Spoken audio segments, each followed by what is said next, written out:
목소리 높여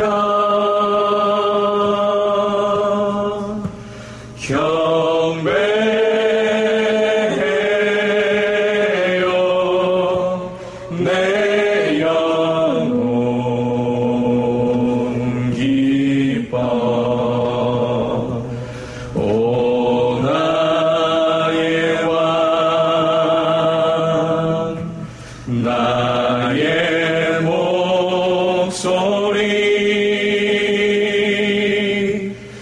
주님 귀에 곱게 곱게 울리니. 우리 한 번 더 찬양할까요? 사랑해요. 목소리 높여 사랑해요.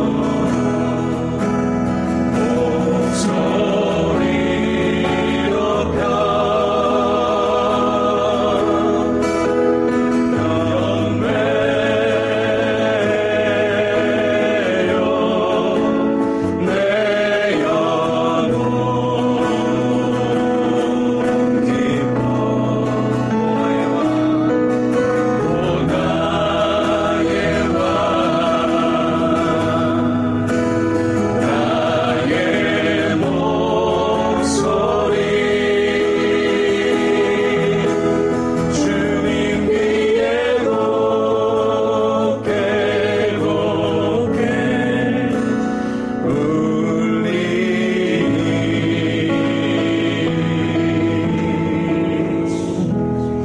아멘. 네, 우리 마지막으로 한 곡만 더 찬양하겠습니다. 주님 곁으로 날 이끄소서. 470장입니다.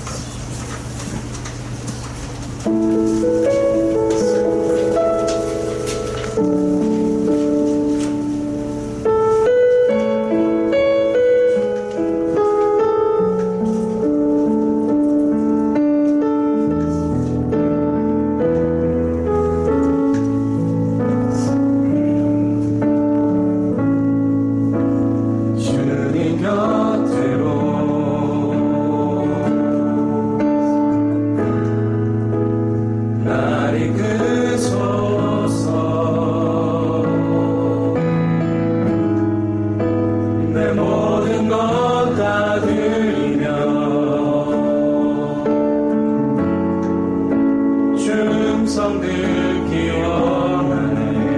나의 참 소망,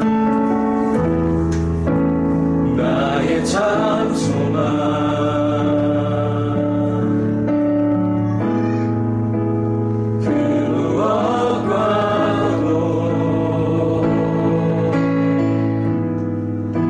바꿀 수 없는 주 사랑, 그 품 안에 난 길이 주님의 길로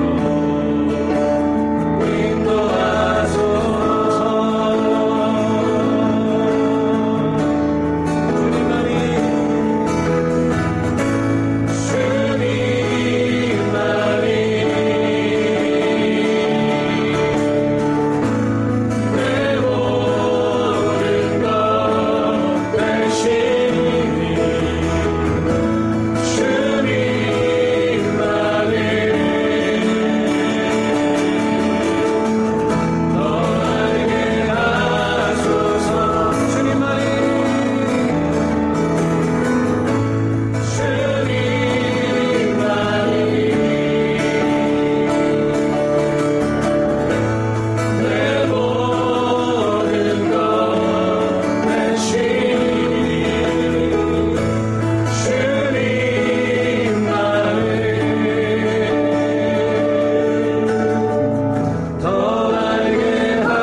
주님 곁으로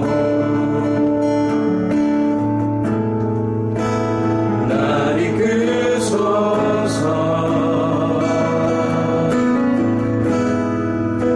내 모든 것 다 드리며 충성 듣기 원하네. 나의 참 소망, 나의 참 소망.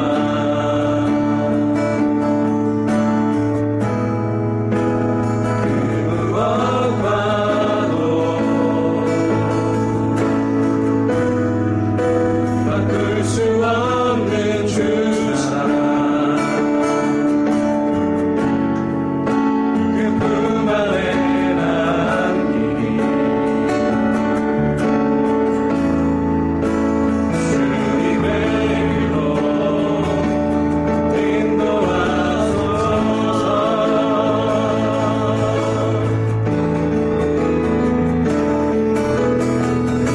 주님만이 내 모든 것 되시니 주님만을 더 알게 하소서. 주님만이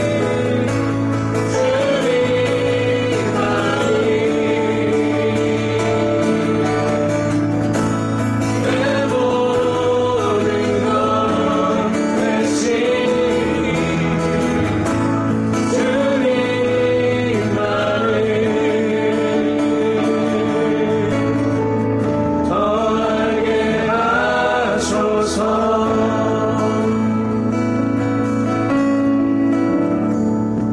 이 시간 우리 다 같이 한 번만 더 기도했으면 좋겠습니다.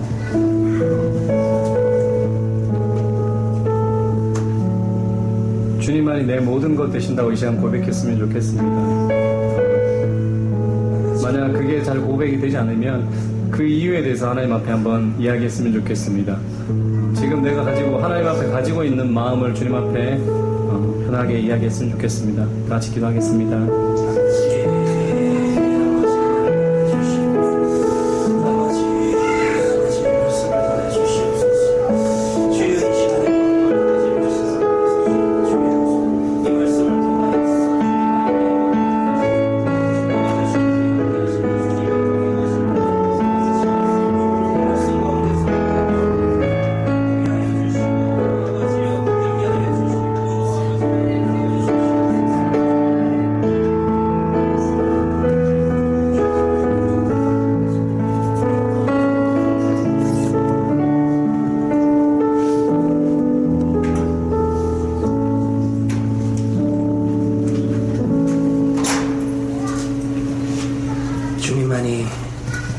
내 모든 것 아시니 주님만이 나의 모든 것 되십니다. 우리가 찬양하며 고백했던 이 고백대로 주여 또 한 번 이 오후에 하나님의 말씀 앞에 서서 나를 향하신 하나님의 뜻이 무엇인지 이 말씀 앞에 엎드려 하나님의 인도하심을 바라보게 하시고 하나님의 손을 붙들게 하여 주시옵시고 하나님이 함께 하시고 동행하심을 우리의 영안을 열어서 보게 하여 주시옵소서.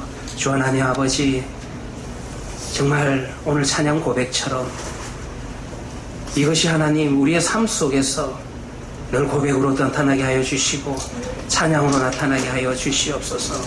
주여, 주님만이 나의 모든 것 되십니다. 주님이 나를 아십니다.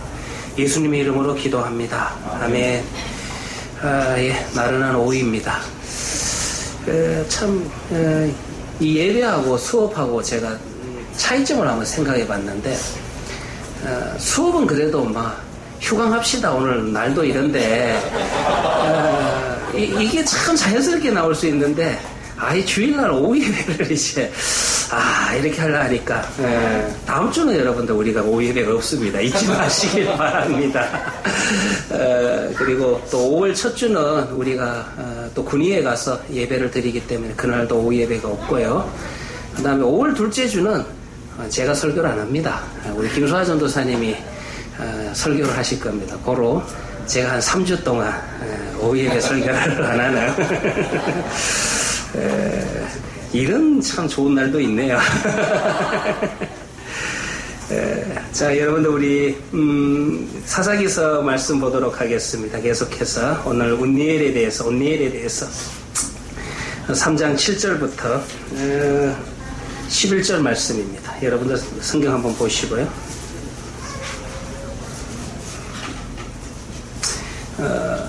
이제 여러분들 3장을 보시면 사사기는요, 이제 사사들에 대한 이야기가 시작이 됩니다.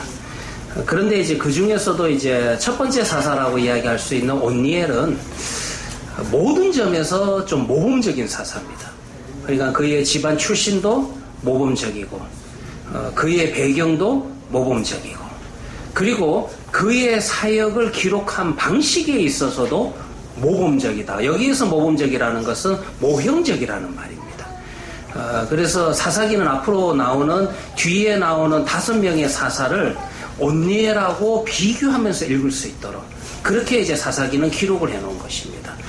여러분들이 보시면은 온니엘에 대한 이제 이 기록 자체가 전형적인 사사기에 나오는 사사들의 기록 패턴과 거의 여러분들 동일합니다. 그래서 뭐 악을 행하고, 그리고 그것으로 인하여서 하나님께서 대적을 세우시고, 또 그 사건을 통해서 이스라엘 백성들이 부르짖게 되고, 그리고 하나님께서 그 부르짖는 모습을 보고는 또 구원자 사사를 세우시고, 그리고 또 그들에게 다시 안식을 주시고 또 잊어버리고, 이와 같은 사사기에 나오는 전형적인 그 순환적인 패턴이 이 온니엘 첫 번째로 기록되어 있는, 첫 번째로 등장을 하는 온니엘에 대한 이야기 속에서 전형적으로 그와 같은 방식으로 기록을 합니다.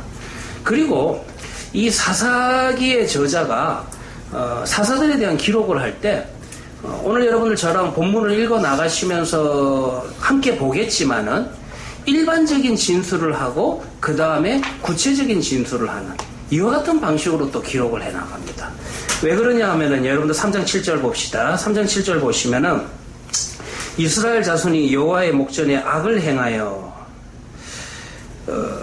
그래 여기에서 이게 일반적인 진술이에요. 이스라엘 백성들이 여호와의 눈앞에서 악을 행했다. 그러면은 이 악이라고 하는 것이 무엇인지 정확하게는 모른다라는 것입니다. 그런데 자기들의 하나님 여호와를 잊어버리고, 요거는 약간 더 구체적인 진술입니다. 그러면은 하나님이 보시기에 악이라고 하는 게 무엇인가? 그러면은 하나님을 잊어버렸다라는 이제 구체적인 진술이 나오죠. 그리고요, 그 다음 행을 보면은 좀 더 앞에 나왔던 그 구체적인 진술에서 좀 더 세밀한 구체적인 진술이 나옵니다. 그래서 첫 번째 구체적인 진술은 하나님 여호와를 잊어버렸다라고 나오고, 그리고 좀 더 구체적인 진술은 바알들과 아세라들을 섬긴지라. 이스라엘 백성들이 가나안 땅에 들어가서 하나님을 잊어버렸다. 왜 하나님을 잊어버리게 되었는가? 그들이 가나안 땅에서 농경민족으로 전환을 하면서 가나안 사람들과 더불어서 가나안의 지역신, 우상을 섬기게 되었다라는 것입니다. 내가 필요로 하는, 내가 원하는 것을 하나님의 자리에 놓고 그것이 하나님이다. 이것이 나에게 복을 준다라는 그와 같은 생각을 가지게 되는 것입니다. 그러니까 거꾸로도 가볼 수가 있는 거예요. 그러면 결국 바알과 아세라를 섬기게 되면은 반대로 하나님은 잊어버릴 수밖에 없습니다. 하나님이 베푸시는, 하나님이 인도하시는 그 은혜와 사랑의 손길이 눈에 보이지 않게 된다라는 것입니다. 그것이 하나님의 목전에서 하나님이 보시기에 그것이 악이라는 거예요. 그래서 여러분들 보시면은 3장 7절에서 일반적인 진술에서 구체적인 진술, 좀 더 구체적인 진술, 이렇게 좀 점진적으로 나아가는 방식으로 기록한 것을 알 수가 있습니다. 그리고 여러분들 8절을 보시면은 역시 일반적인 진술이죠. 여호와께서 이스라엘에게 진노하셨다. 일반적인 진술입니다. 하나님이 화가 나셨어요. 그러면 하나님께서 어떻게 화를 내실 건가?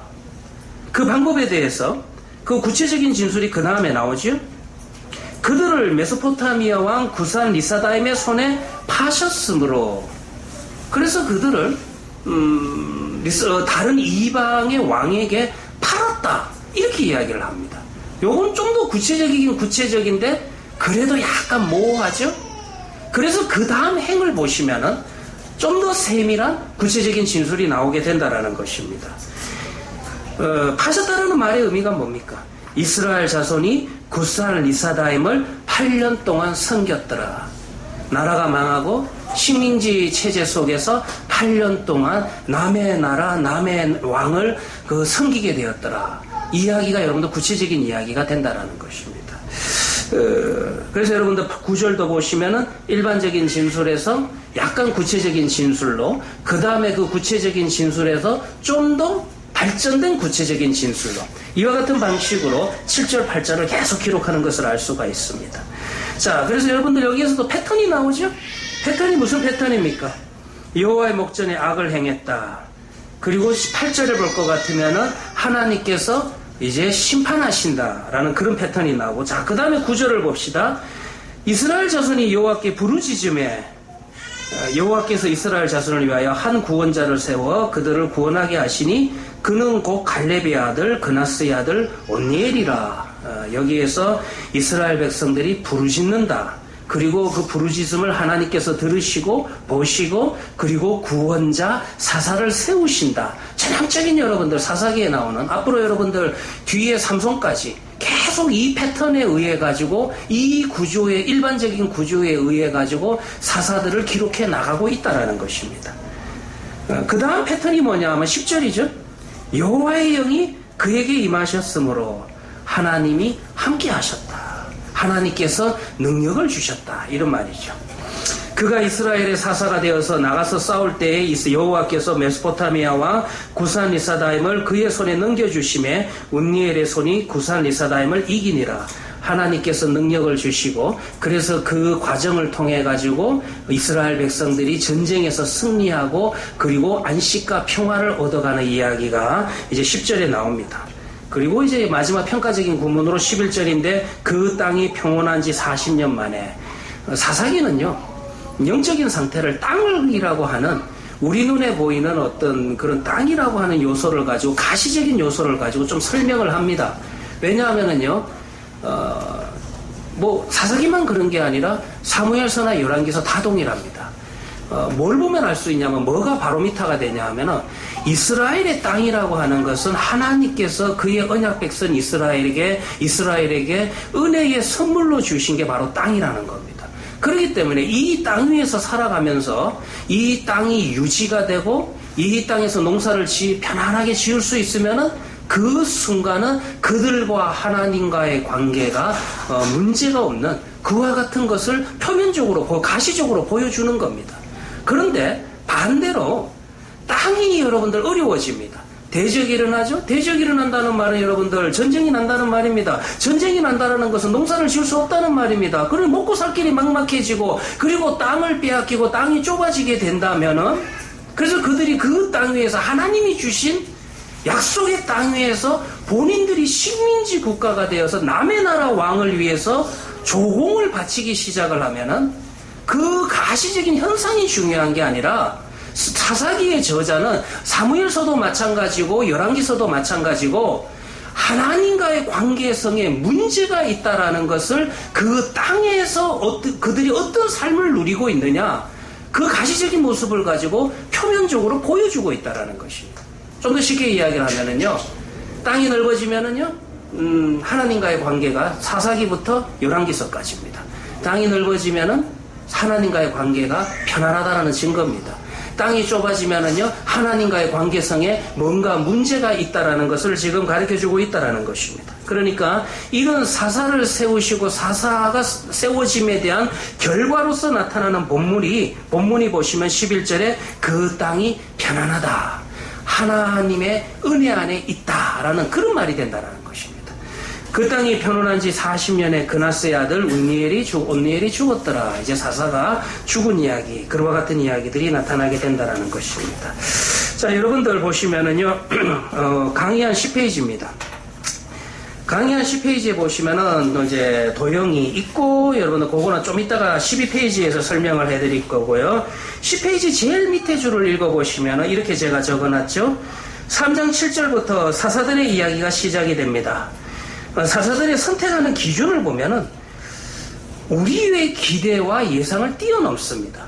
물론 첫 번째 사사 온니엘과 같은 경우는 워낙 여러분들 모형적이고도 모범적인 사사니까 여기에서 우리가 혼돈하기가 좋아요. 아, 하나님은 이런 사람만 불러가지고 하나님의 일을 맡기시는가.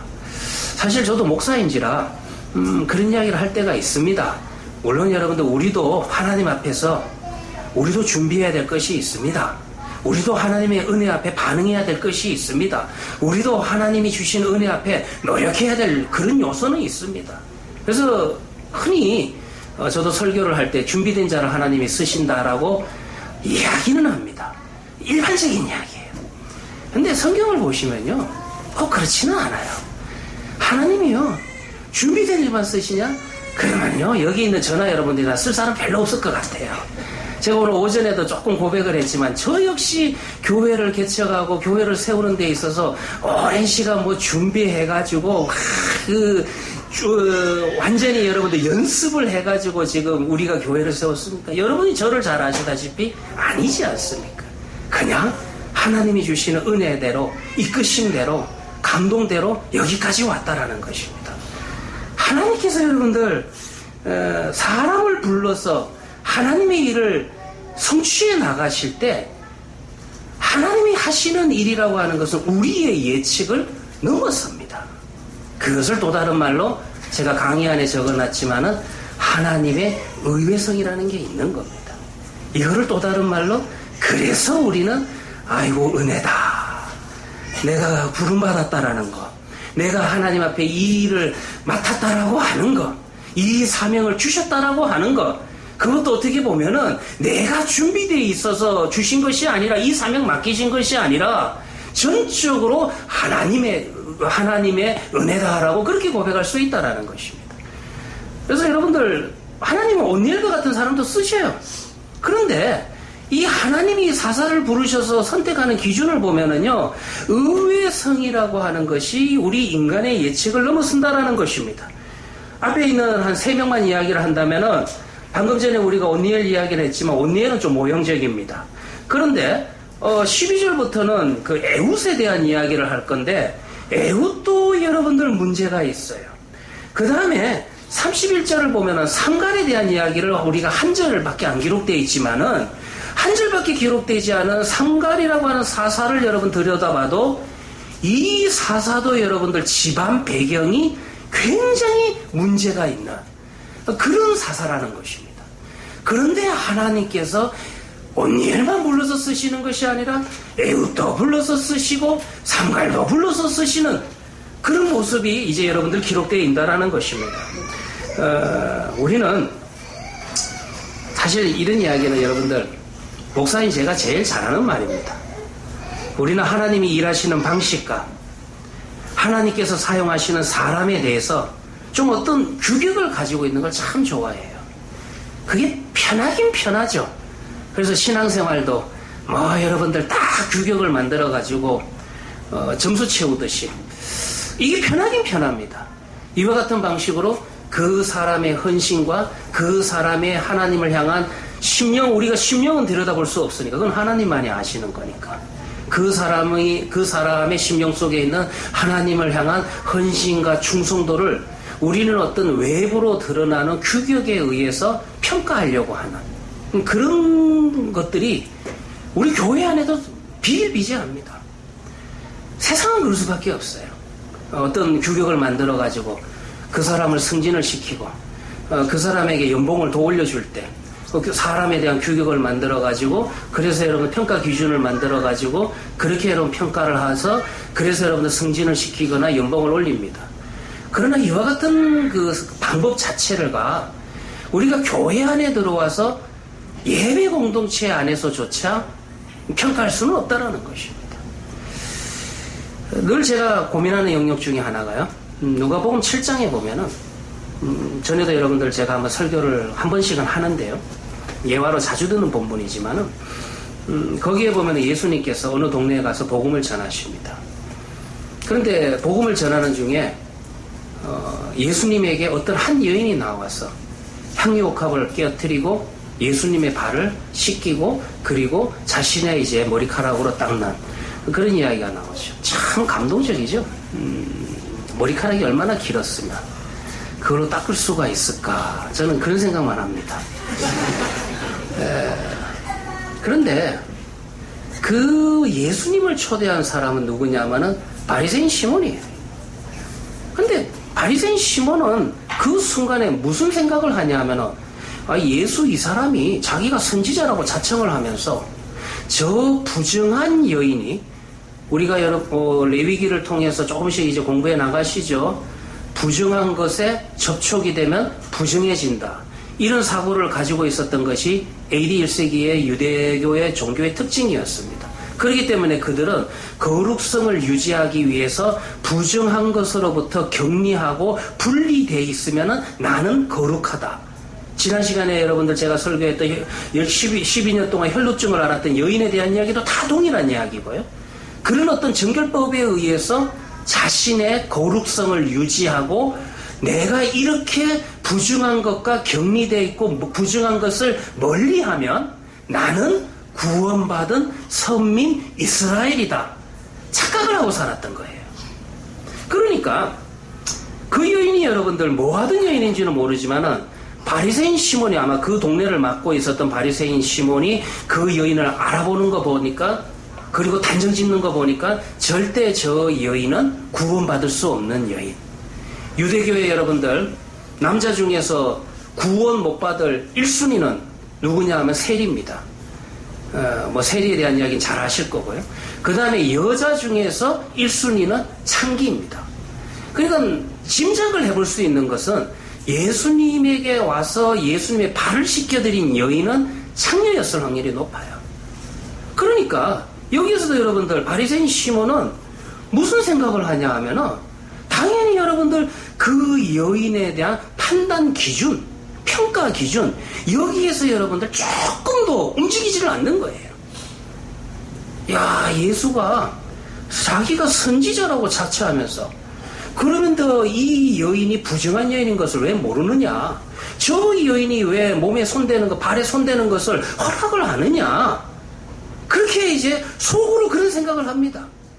지금 이 여인이 예수님에게 하는 행동 자체는 정말로 예수님에게 나와서 예수님을 믿는 자의 모범적인 모습을 보여줌에도 불구하고 그 사람에 대한 규격, 판단 기준은 절대 안 변하는 거예요.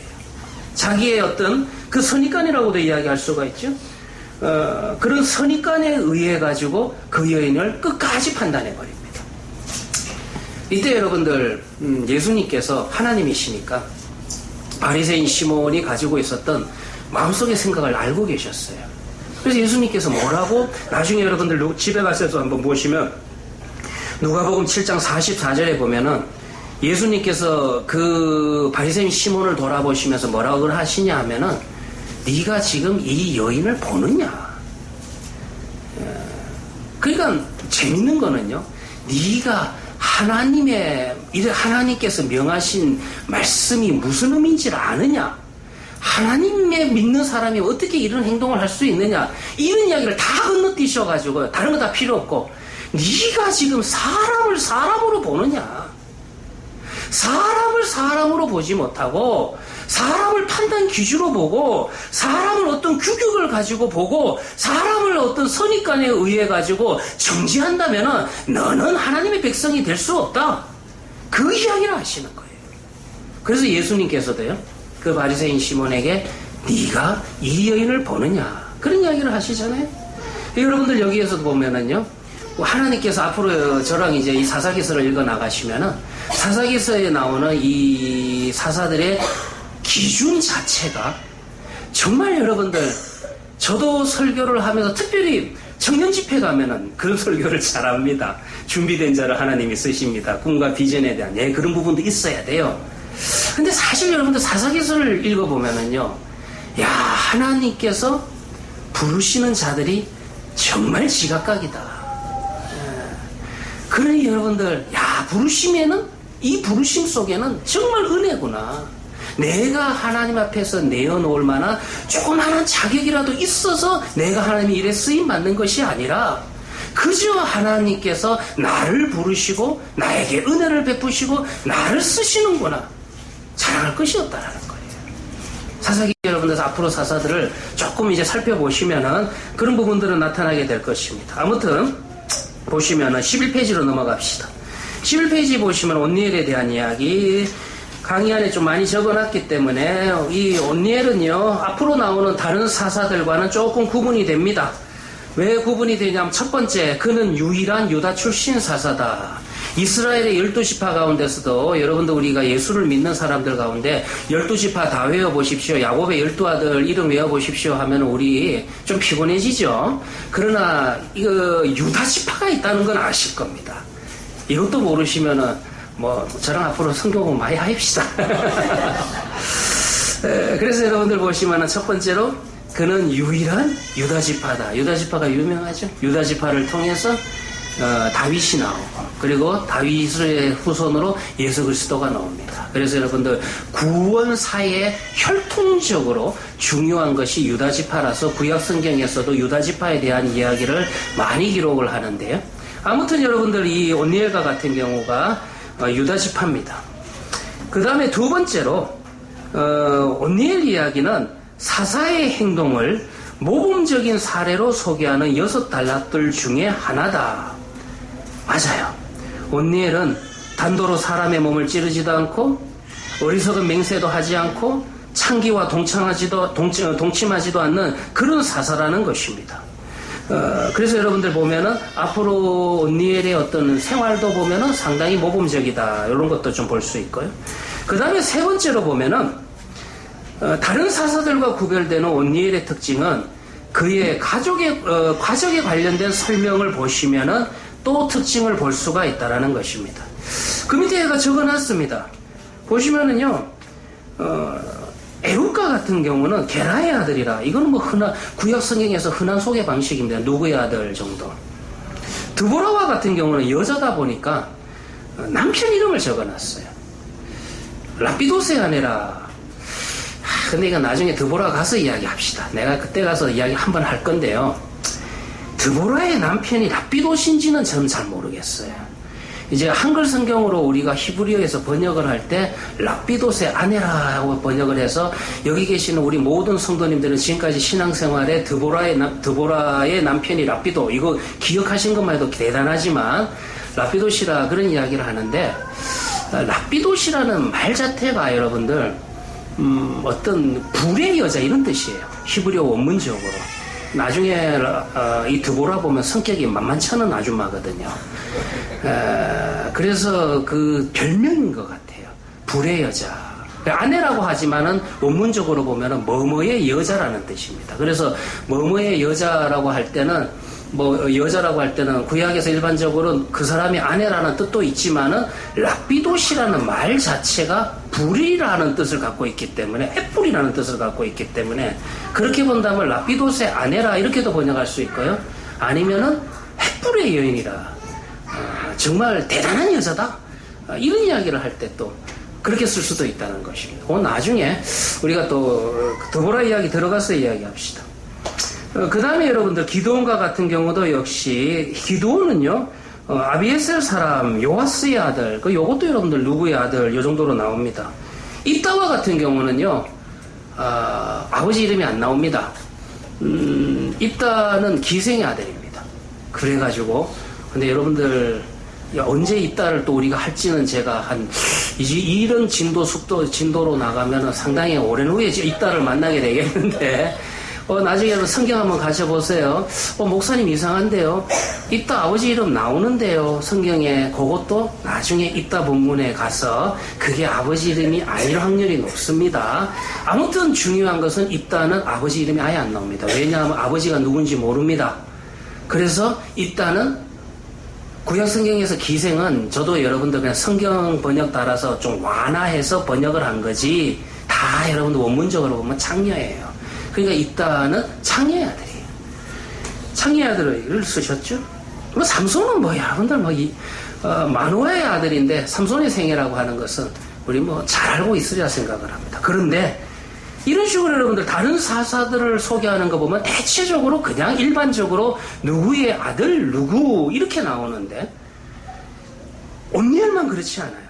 온니엘은 누가 먼저 나오냐 하면은 갈렙의 아우 그나스의 아들이라. 갈렙은 누군지 아시죠?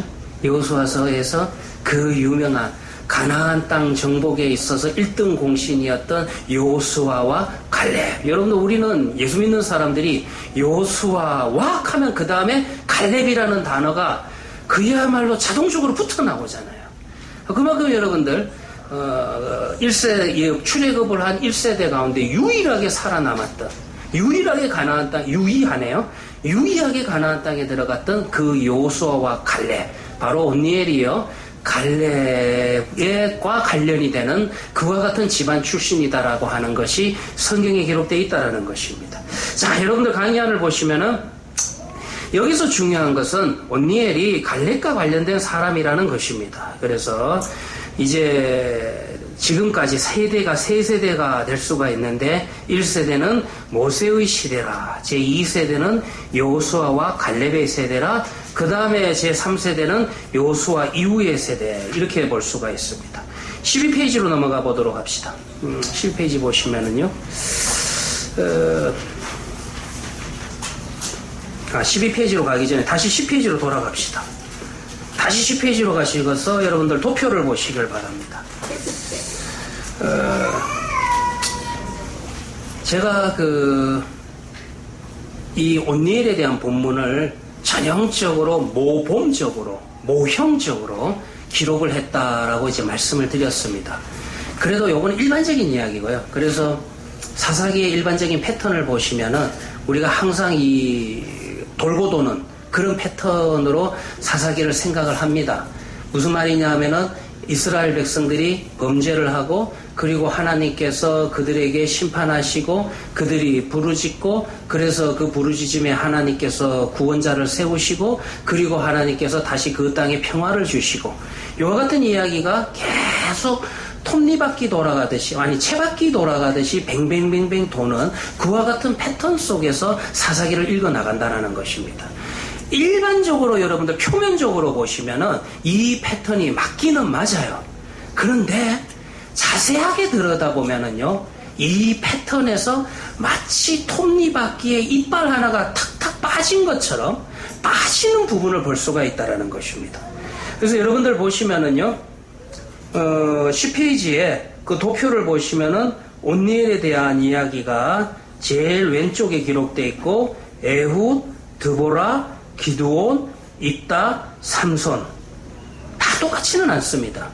이 다른 사사들하고 비교를 해보시면은요, 어떤 사사는 이 내용을 기록을 하고 바알과 아세라를 섬겼다라고 하는 이런 내용을 기록한 사사도 있고, 어떤 사사는 또 기록을 안 하는 사사도 있고, 약간씩 여러분들 비슷한 이야기를 기록을 하는데 어떤 사사를 기록할 때는 하나를 넣을 때도 있고 뺄 때도 있고, 약간씩 패턴의 변화가 있는 것은 발견할 수 있다라는 것입니다. 근데 제일 중요한 게 있어요. 마지막 사사를 보세요. 마지막 사사 삼손을 보면은요,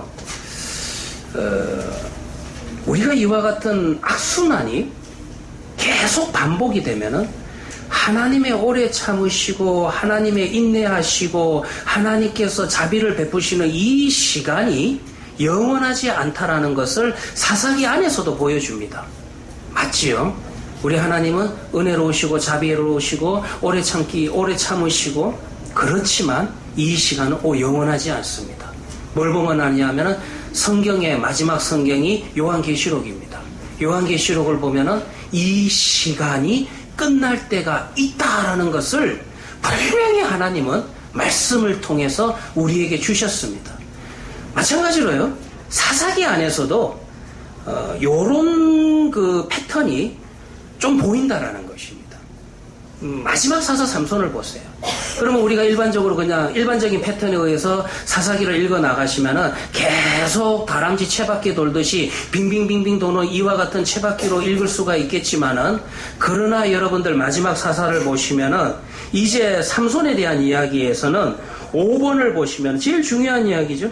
6번이죠. 제일 중요한 이야기입니다. 우리는 흔히 사사기를 회개하면은 하나님께서 은혜를 베푸시사 구원하신다라는 그와 같은 패턴에서 사사기를 읽으면은 그건 한 70점밖에 안 됩니다. 좀 더 정확하게 이야기하면은 하나님께서 그냥 은혜를 베푸신다. 왜? 하나님이 신실하시기 때문에, 하나님이 약속을 주셨기 때문에, 그 약속의 말씀에 근거하셔서 이와 같이 은혜를 베푸신다는 거예요. 그 증거가 뭐냐 하면은 마지막 사사 삼손을 보면 잘 나타나 있습니다. 여기에 보면은 삼손 이야기에는 그들이 여호와께 부르짖는 이야기가 안 나와요. 부르짖지도 않아요. 이 시대쯤 가면은.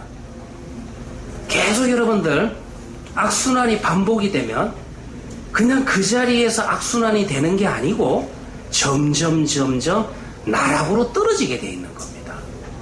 그래서 삼손 이야기를 보시면은 이제는 이들이 어떻게 된 영혼인지 하나님께서 압박을 가하셔도, 여러분들이 회개라고 하는 것은 하나님께서 약간 압박을 가하시면 그 압박에 대해서 반응하고 하나님과 나의 관계를 돌이켜보고 점검해보는 것이 회개인데, 이게 여러분들 계속 반복이 되면 어떤 상태로까지 들어가게 되냐 하면은 이제는 압박을 가해도 그래도 전혀 여러분들 부르짖지도 않는 그런 상태로 가버리게 된다는 것입니다.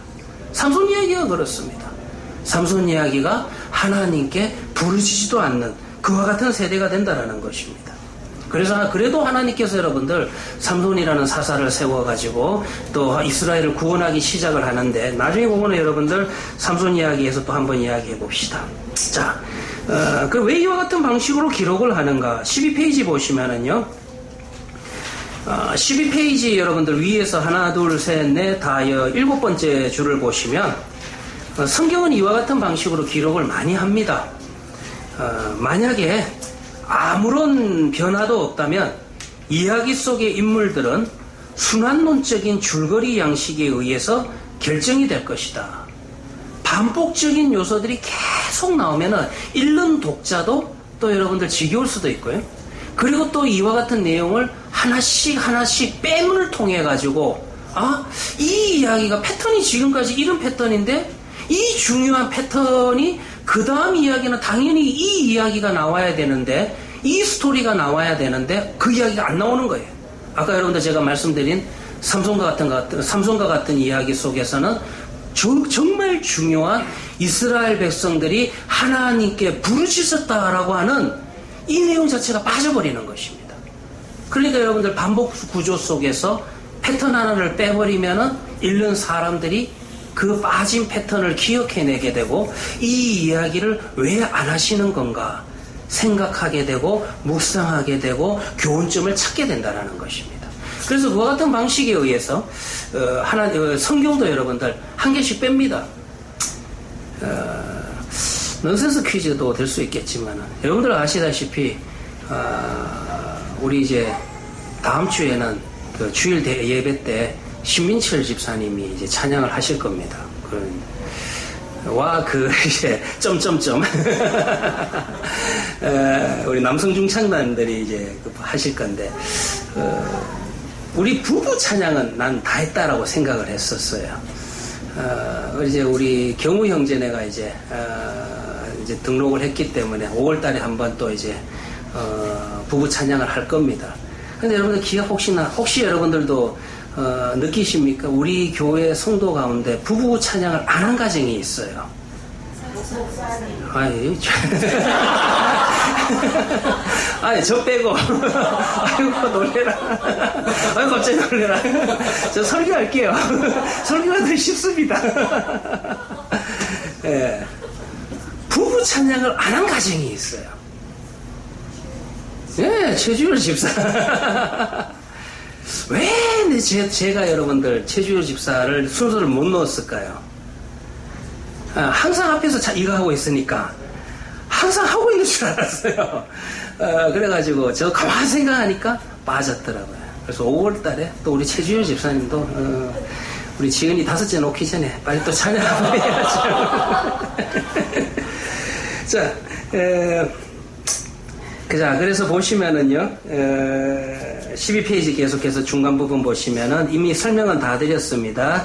운니엘에 대한 이야기는 일반적인 진술로부터 구체적인 진술로 나아가던 그와 같은 방식으로 이제 운니엘에 대한 이야기들이 기록되어 있다라고 볼 수 있고요. 그 다음에 여기에서 뭐 내용 자체는 뭐 성경을 읽으시면 다 이해를 하시겠지만은 우리가 앞으로 이제 뒤에 나오는 사사들이 받았던 그와 같은 압제와 고난보다는 온니엘이 받았던 그 시대 받았던 압제와 고난은 좀 짧습니다. 왜냐하면 8년밖에 안 되니까. 그래서 좀 쉬웠겠지라고 생각을 할 수가 있어요. 근데 제가 볼 때는요, 이것도 쉽지 않은 고난과 어려움과 환란이었을 것입니다. 왜냐하면 굿산 리사다임이라,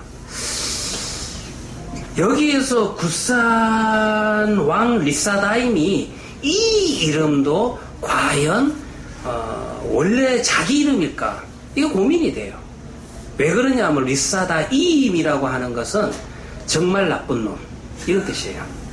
2배로 악한, 이런 뜻입니다. 정확하게 문자적으로는 2배로 악한 복수형이기 때문에 쌍수로 번역을 해야 돼요. 제가 여러분들 의역을 하면 정말 나쁜 놈, 이런 뜻이에요. 여러분들 누가 자기 이름을 정말 나쁜 놈이라고 짓습니까? 안 짓지 않습니까? 학교 다닐 때 학창 시절에, 특별히 중고등학교 때, 뭐 우리 교회도 이제 선생님들이 많이 계시지만은 우리 때만 해도 참 선생님들이 수업 시간에 학생들을 많이 이제 공부하라고 체벌을 많이 하셨던 것 같습니다. 어느 학교나 선생님에 대한 별명이 남자 학교는 독사하고 괴뢰군. 이건 항상 있었던 것 같아요. 근데 그런 별명은 어떤 선생님이 얻을 수 있냐 하면은 주로 많이 때리는 선생님들. 저는 중학교 때 저희 학교에도 독사 선생님도 계셨고 괴뢰군 선생님도 계셨습니다. 이제 중학교를 졸업하고 고등학교를 가면 안 계실 줄 알았어요. 근데 가서 보니까 고등학교에도 독사 선생님이 계시고 별명이 똑같아. 선배로부터 물려받으니까요. 괴뢰군 선생님도 있더라고요. 저희는 그때 체육 선생님이 정말 악하셨습니다. 얼마 1시간 제 기억에 말 안 듣는다고 1시간 동안 원산폭격을 하고 있었던 적도 있었어요. 고등학교 시절에. 그 땡볕에, 그 자갈밭에. 그래서 그 선생님 별명이 독사였습니다. 여러분들 보시면은, 그런데 그 선생님 이름이 독사나 괴뢰군이라 할 때 그게 여러분들 본명이 아니잖아요. 오늘 마찬가지로 본문 속에서 굿살왕의 이름이 리사다임이라, 우리는 뭐 히브리어니까 그냥 이게 그 사람의 이름인 걸로 아지만 실질적으로 보면은 이 사람이 얼마나 이스라엘 백성들을 괴롭혔으면, 얼마나 이스라엘 백성들이 힘들었으면 그 굿산왕을 이름을 부르지 않고 굿산왕 저 나쁜 놈, 제가 그냥 놈이라고 정도까지만 번역해 드릴게요. 그렇게 불렀다라는 것입니다. 이와 같은 별명 속에서 뭐를 알 수가 있냐 하면은 그만큼 여러분들 이스라엘 백성들이 환난과 고난을 당했다라는 것입니다. 하나님으로부터 오는 심판은 여러분들 쉬운 것은 아닙니다. 어렵고 힘들고 괴로움이 동반된다라는 것입니다. 그러나 그럼에도 불구하고요, 하나님께서 이스라엘 백성들을 다시 부르짖는다. 여기 한번 여러분들 보시면은 12페이지, 오늘 여러분들 여기까지 하겠습니다. 지난 시간에도 이런 부분들은 좀 많이 강조했지만은요, 여호와는 자기 백성의 부르짖음, 이 부르짖음은 일반적으로 회개로 생각을 하지만 사실 회개가 아닙니다. 이건 어떻게 번역을 해야 되냐 하면은 우리 아이들이 한 대 딱 때리면은 아파가지고 우는 것, 그런 의미를 가지고 있다는 것입니다. 그래서 지금 여기에서 제가 무슨 말씀을 드리고 싶냐 하면은 이스라엘 백성들이 그 어떤 압박이, 하나님이 주시는 압박으로 인하여서 정말로 자기 자신의 잘못을 깨닫고 회개해서 하나님 앞에 돌이켰냐? 그게 아니라는 것이에요. 그냥 그 압박 때문에, 그 괴로움 때문에, 그 고통 때문에 그냥 울었다라는 거예요. 실질적으로 어떻게 보면은 하나님 앞에 진정한 회개가 없었음에도 불구하고 오늘 여러분들 본문을 보시면 하나님은 사사를 세우시고, 그리고 하나님께서는 그들에게 다시 한 번 더 은혜를 베푸시고 구원하시고 그 땅에 평화를 주신다라는 거예요. 그래서 오늘 본문에서 이스라엘 백성들이 그 땅의 평화를 쟁취하게 된 것은 그들이 회개한 결과로 쟁취한 것이 아니라 하나님이 그냥 주시는 은혜의 선물 가운데서 또 한 번 구원의 감격을 맛보게 된다는 것이에요. 여러분들, 우리 신앙생활이라고 하는 것도 그렇지 않습니까? 한 번씩 하나님께서 우리에게 은혜를 주십니다. 힘을 주십니다. 그런데 그 순간순간마다 보면은 실질적으로 내가 무슨 하나님 앞에 내어놓을 만한 그런 내용들이 있어서 하나님께서 결과로서 보상으로서 주시는 게 아니라 그냥 쭉 처져 있는데, 그냥 낭만 가운데 있는데 아무것도 안 했는데 하나님께서 은혜를 주시는 경우가 있다라는 것입니다. 오늘 본문 역시 동일하다라는 것입니다. 그래서 여러분들 보시면은 제가 밑줄 꺼놨습니다. 12페이지에 여호와는 자기 백성의 부르짖음, 이거는 회개가 아니라 압제자로부터 구원해 달라는 외침. 이 외침은 히브리어로 자크인데, 자크는 cried out, 즉 그냥 한 대 맞아가지고 아파가지고 우는 거. 그 어떤 자동적인 반응으로 그냥 자동적인 반응으로 우는 거. 그 이상 그 이하가 아니라는 거예요. 응답하여, 그런데 그럼에도 불구하고 거기에 하나님은 응답하셔서 구원자를 세우시고 그에게 또 하나님의 은혜, 하나님의 능력을 주신다는 거예요. 왜 제가 이렇게 해석을 하냐 하면은 나중에 여러분들 요거는 뭐 3주 후에 합시다. 5월 셋째 주에 합시다. 기억해 두셔야 됩니다. 그 13페이지에 보시면은 다음 사사 이야기를 할 때 또 이스라엘이 여호와의 목전에 악을 행하여 또라고 하는 단어가 나와요.